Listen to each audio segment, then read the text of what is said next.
நீங்கள் பார்த்துக் கொண்டிருப்பது உங்கள் விஜய்.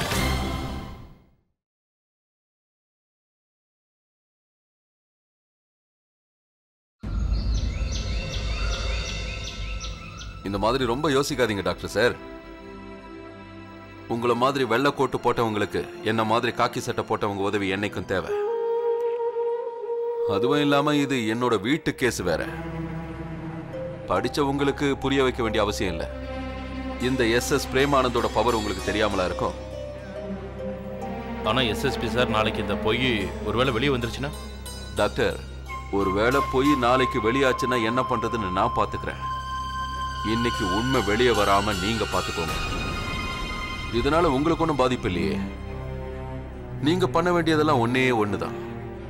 இந்த ரிப்போர்ட்ல ஆக்சிடென்ட் கேஸ்ன்னு மென்ஷன் பண்ணுங்க. அவ்வளவுதான். புரிஞ்சதுல? சரி சார், ரிப்போர்ட்ல நீங்க என்ன சொல்றீங்களோ அதையே எழுதி கொடுத்துட்றேன். Very good. நான் கிளம்புறேன் சார்.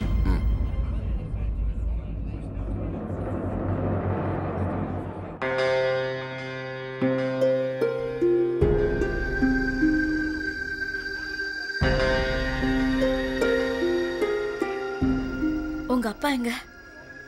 டாக்டர் கிட்ட பேசிட்டு இருக்காரு. நீ சித்திய பாத்துக்கோ, நான் இப்ப வந்துடுறேன். உட்காரு உத்ரா.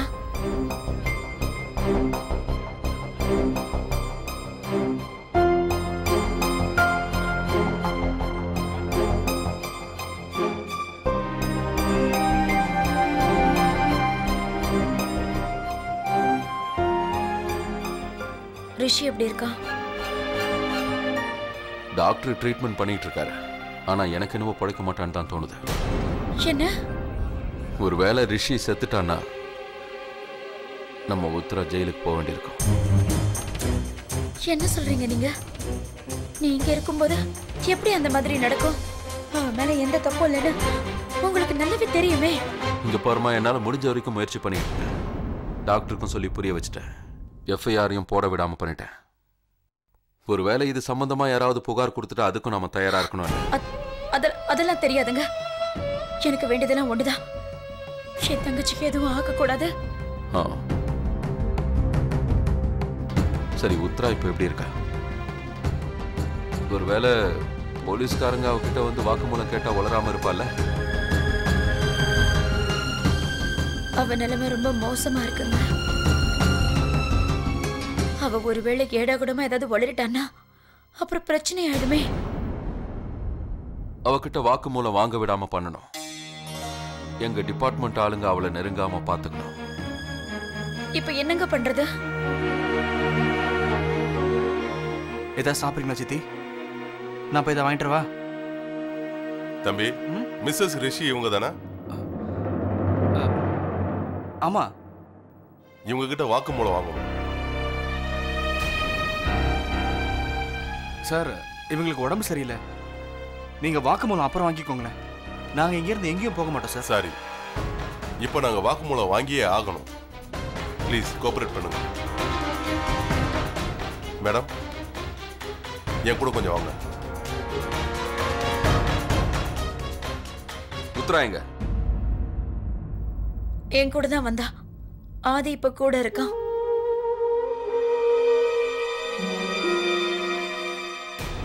இங்க பாருங்க மேடம், இந்த மாதிரி ஒரு சூழ்நிலையில உங்ககிட்ட வாக்குமூலம் வாங்குறது எங்களுக்கும் கொஞ்சம் கஷ்டமா தான் இருக்கு.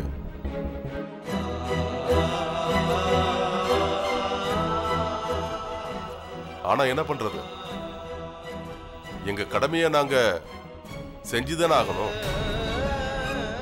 உங்க புருஷனுக்கு எப்படி இவ்வளவு அடி பட்டுச்சுன்னு எங்ககிட்ட சொல்லுங்க. சொல்லுங்க மேடம், யோசிச்சு சொல்லுங்க. இது சாதாரண கேஸ் இல்ல.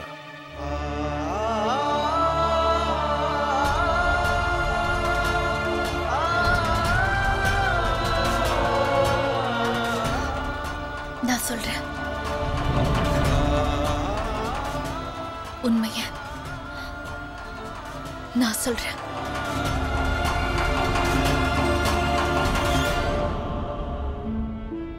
உத்ரா எங்க? அது டிபார்ட்மெண்ட்ல ஒரு இன்ஸ்பெக்டர் வந்தாரு. சித்தி ஏதோ விசாரணை பண்ணணும்னு சொல்லிட்டு கூட்டிட்டு போயிருக்காரு டேட். ஏன் தடுக்கல? டேட் நான் சொன்னேன், ஆனா அவங்க கேட்கவே இல்லை. நான் நினைச்சேன் அவர் உங்ககிட்ட கேட்டுட்டு தான் வந்திருப்பாருன்னு. எந்த பக்கம் போனாங்க? அங்க அந்த பக்கம்.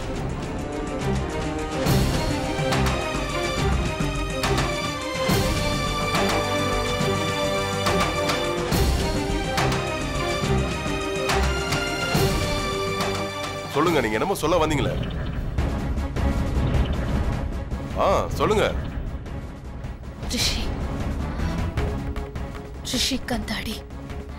எப்படி படிச்சு? அவர் கந்தாடி. என்ன விஷயம் சார்?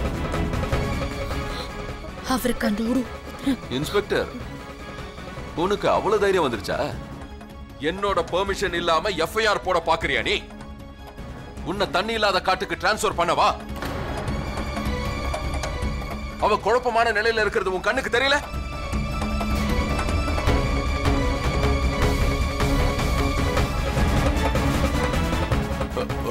Sorry sir.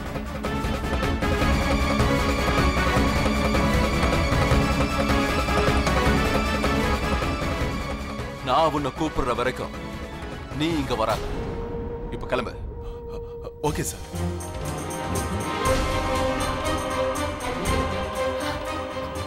உத்ரா, நீ எதுவும் சொல்லலையே. அவங்க கேட்ட எந்த கேள்விக்கும் நீ பதில் சொல்லல. உண்மையை சொல்ல விரும்புறேன். வாய் மூடு.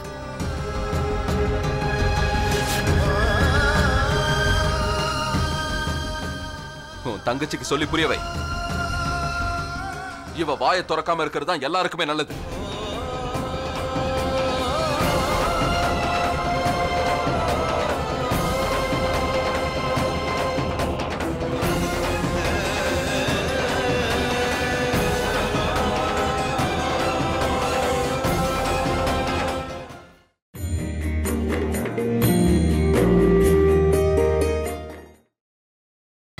நீங்கள் பார்த்துக் கொண்டிருப்பது உங்கள் விஜய்.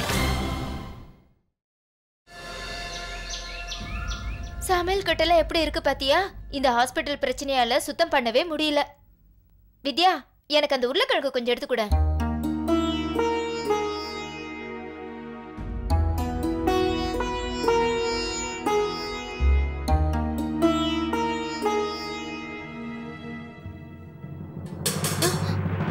அட, என்னாச்சு?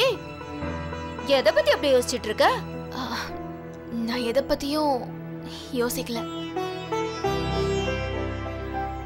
சிட்டு. நான் என்ன யோசிச்சுட்டு இருந்தேன்னா, நான் இன்னைக்கு அத்தை கிட்ட என்னையும் ஹாஸ்பிட்டலுக்கு கூட்டிட்டு போங்கன்னு சொல்லி கேட்க போறேன். ஆனா நான் ஏதாவது சொல்றதுக்குள்ளேயே ஏன் தெரியல அத்தை பிரியாவை கூட்டிட்டு போயிடுறாங்க. இத பாரு, மாமியார் மருமக உறவுங்கிறது எலுமிச்சப்பழம் மாதிரி. எந்த அளவுக்கு பிழியறியோ அந்த அளவுக்கு சாறு வரும். நான் உனக்கு எவ்வளவு தடவை சொல்லியிருக்கேன், முடிஞ்ச அளவுக்கு அம்மா கூட நெருக்கமா இருக்க பாருன்னு. நீ இந்த வீட்டோட மூத்த மருமக. ஆனா சின்ன மருமக ரொம்ப ஃபாஸ்டா இருக்கா. பாத்துக்கிட்டே இருக்கும்போது மொத்த குடும்பத்தையும் கைக்குள்ள போட்டுக்க போறா பாரு. ஆதித்யா அண்ணனா அவ இஷ்டப்படி ஆட்டி படைக்கிறா. நீ மட்டும் என்ன, நீயும் தான் அவ சொல்றபடியெல்லாம் ஆடிட்டு இருக்க. இந்த மொத்த வீட்லயும் நான் ஒருத்தி மட்டும்தான் அவளோட அந்த மயக்கிற பேச்சுக்கு மயங்காம இருக்கேன். அந்த மாதிரிலாம் எதுவும் இல்ல சிட்டு. பிரியா ரொம்ப நல்ல பொண்ணு. அவகிட்ட கெட்ட எண்ணம் எதுவும் இல்ல. அப்புறம் நீ மட்டும் என்ன சும்மாவா? நீ தான் ஜெகதீஷ கைக்குள்ள போட்டு ஆட்டி வைக்கிற. இந்த வீட்ல என்னால ஒரு இடத்தை பிடிக்க முடியலனா அதுக்கு முழு காரணமும் நான் தான். கண்டிப்பா பிரியா இல்ல. அவ ரொம்ப நல்ல பொண்ணு. குறை என்கிட்டதான் இருக்கு. ஒன்னும் இல்ல, நிறையவே இருக்கு. ஆனா அந்த குறைய நிறைய ஆக்கிறதுக்கு நான் நிறைய முயற்சி பண்ணேன். உன் குறை என்னன்னு நீ கண்டுபிடிக்கிறதுக்கு முன்னாடி இந்த வீட்ல ஒரு இடத்த பிடிக்க முயற்சி பண்ணு. முயற்சி பண்ணிட்டு இருந்தா பத்தாது, இடத்த பிடிச்சு காட்டணும். சரி, நீ வர வர ரொம்ப பேச ஆரம்பிச்சிட்ட. இந்த காயெல்லாம் சீக்கிரமா வெட்டு. அவங்க ஹாஸ்பிட்டல்ல இருந்து வர டைம் ஆயிடுச்சு. அப்புறம் எங்க இருந்து போய் மூஞ்சியை வச்சுக்கிறது?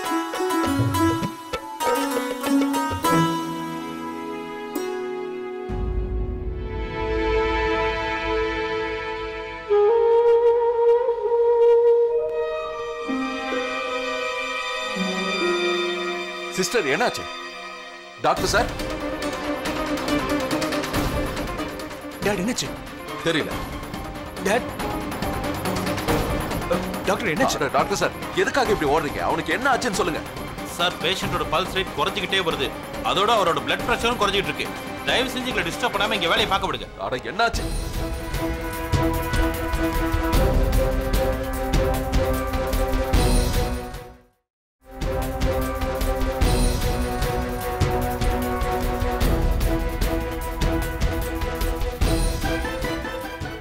என்னாச்சு? ரிஷியோட பல்ஸ் ரேட் குறைஞ்சிருச்சான். பிளட் பிரஷரும் நார்மலா இல்லைன்னு டாக்டர் சொல்றாங்க.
நீ என்ன பத்தி என்ன நினைச்சாலும் சரி, அத பத்தி எனக்கு கவலை இல்லை.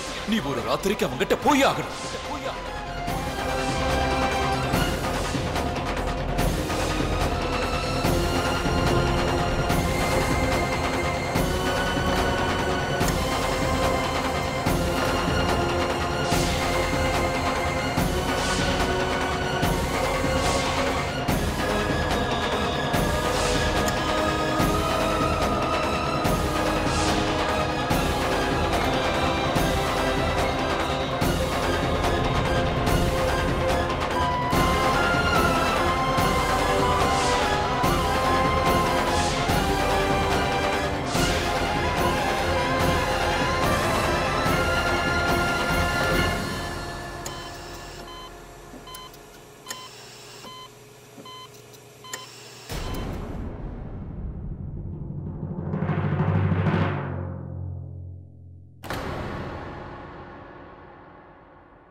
ஜோவியல்.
அவர் இறந்துட்டாரா?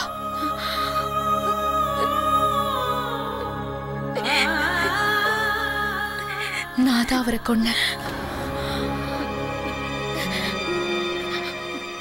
நான் தான் அவரை கொலை பண்ண.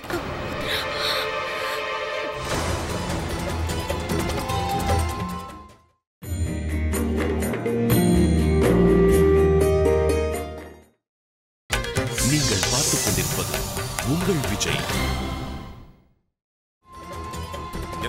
என்ன சொன்னீங்க? இப்ப நீங்க யோசிச்சுதான் சொன்னீங்களா? உனக்கு என்ன மூளைகளை குழம்பிருச்சா? இவ இப்ப இருக்கிற நிலைமையில என்ன சொல்லுவா என்ன பேசுவான்னு உனக்கு தெரியாதா? சம்பவம் நடந்த நேரத்துல அவ அங்க இல்லவே இல்ல. என் பொண்டாட்டியோட என் வீட்டுல இருந்தா. 2 பேரும் சந்தோஷமா தான் வாழ்ந்துகிட்டு இருந்தாங்க.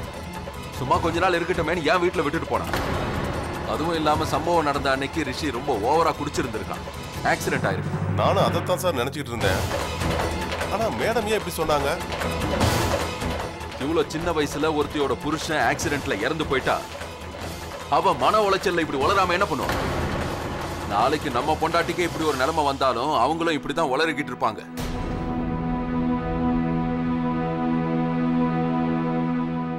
எல்லா படியும் தாமாலேயே சுமந்துக்கிற பழக்கம் அவங்க. பாவம் இவ மட்டும் விதிவிலக்கா என்ன? இந்த மாதிரி ஒரு சூழ்நிலை எந்த பொண்ணுக்கும் வரக்கூடாது. பாவம் இவ ரொம்ப மனம் குழம்பி போயிருக்கா. இப்ப சொல்லு, இந்த நிலைமையில நீ அவளை விசாரிக்கணுமா? கொஞ்ச நேரம் அமைதியா இரு, அதுக்கப்புறம் விசாரணை பண்ணிக்கலாம்.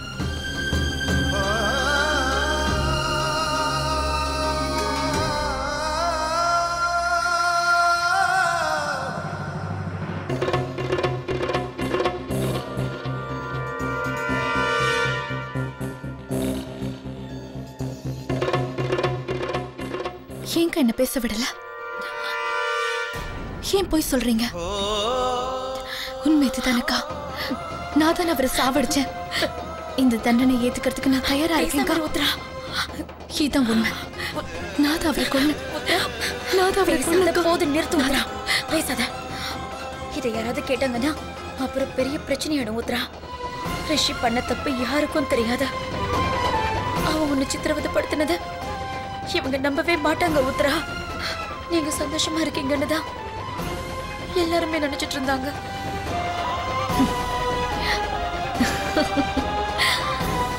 சந்தோஷம். நான் அவர் கூட ரொம்ப சந்தோஷமா இருந்தேன். நான் அவருக்காக ஜெயிலுக்கு போறது கூட தயாரா இருக்கேன். அப்புறம் அக்கா, இதுக்கு ஜெயிலுக்கு போறதானே சரியான தண்டனையா இருக்கும்க்கா.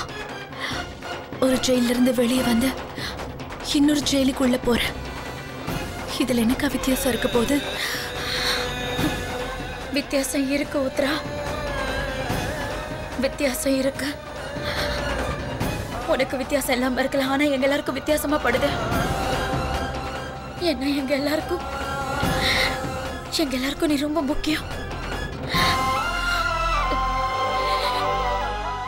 நீ இப்ப என்ன நிலைமையில இருக்கன்னு என்னால நல்லா புரிஞ்சுக்க முடியுது உத்ரா.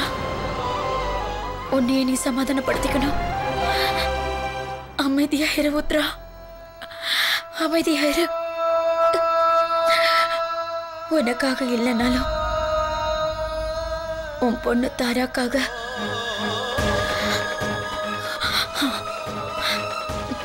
தாராக்கு அவளோட அம்மா வேணும். ரிஷி இல்லாத குறை தெரியாம நீ அவளை வளர்க்கணும்.